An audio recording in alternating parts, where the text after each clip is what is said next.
Well, I'm adamantly opposed to mixed martial arts, and the reasons are basically threefold. One, it's a very violent sport, and it's violent for the participants, and it has a violence effect on our society. Secondly, I think economically it's harmful to us. So where some people would tout it as economic development, I think it hurts economic development. And finally, it is an activity that breeds violence. So I'm very opposed to it. Well, I think it's a heck of a poor reason to say, well, let's have prostitution, or let's have gambling, or let's have ultimate fighting because we have a tough economic time. I don't think we should harm our society and harm our children for the sake of money. We are not going to rebuild our upstate economy based on ultimate fighting. And I think we see this in gambling. And every casino, whether it's Atlantic City or Las Vegas or Tioga, where we have a casino in this state, in each of those cases, those racinos or casinos are surrounded by poverty. And that's the same thing with ultimate fighting. Violence begets violence. There's no question that that happens. I mean, every psychological study you look at would, tell you that violence begets violence and that children and adults become immune to the violence. And it's very interesting how advocates of this sport say that this is an art form, etc. What we have here, and another thing that has happened is the process itself, that the people involved, the process they have taken to legalize it in this state has been what I call corrupt. Not illegal, but it's a process that they have done, not transparent, some very questionable activities that I think mirror the sordid history of boxing. Another example is the chairperson of the State Athletic Commission was kicked out of office in the period of about a week, and a person was put in as chairperson. She had been a boxing judge and a friend of Mark Ratner in Las Vegas, who is a principal in Ultimate Fighting. So the Ultimate Fighting people were able to get their person appointed as a New York State chair of the Athletic Commission.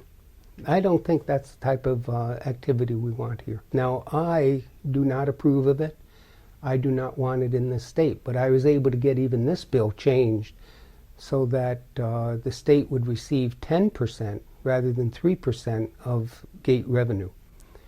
I did that, all right, in part to prove that the bill had not been thoroughly vetted, because other states were getting 10%.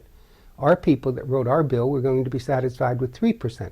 Another example of the process. In other words, the guys pushing this weren't giving us 10% when they could get 3%. That's not a fallback position for me, but I suggested that to show people the failing of the bill, and then the sponsor changed the bill. Well, there's a lot of support for mixed martial arts in New York State and throughout the country. And it's very, very popular. But I say, if I had a dog fight in the Pepsi Arena, I could fill the Pepsi Arena for a dog fight. But that's an illegal activity. There are a lot of people that, in fact, want this sport. But there are many more that don't want it. And so I commissioned a poll, which was very objective, that asked the people in my district, do you approve of this or do you not? And 67% of the people do not want mixed martial arts. Only 18% of the people do. Now, 18% is a lot of people, but it's a small amount of all the people. I think it's a violent sport. I think economically it's poor. And also, I have to look at what my constituents want. And I think that every elected official has to do the same thing. It is much more violent. And there are rules that govern these sports. And what has happened here is we combined rules. So in wrestling, you can hold somebody, but you certainly can't hit them with good reason. In boxing, you can hit someone, but you can't hold them and hit them.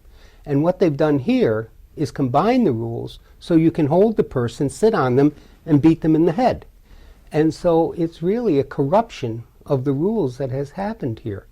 And that's what really creates the violence that is so prevalent in this sport.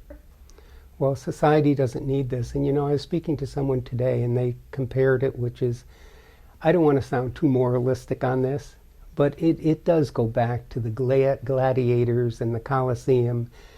The ring they're in is called a cage, and we can simply do better than that. Now, I make the comparison to boxing. Look at amateur boxing and professional boxing. And amateur boxing, they wear a headgear.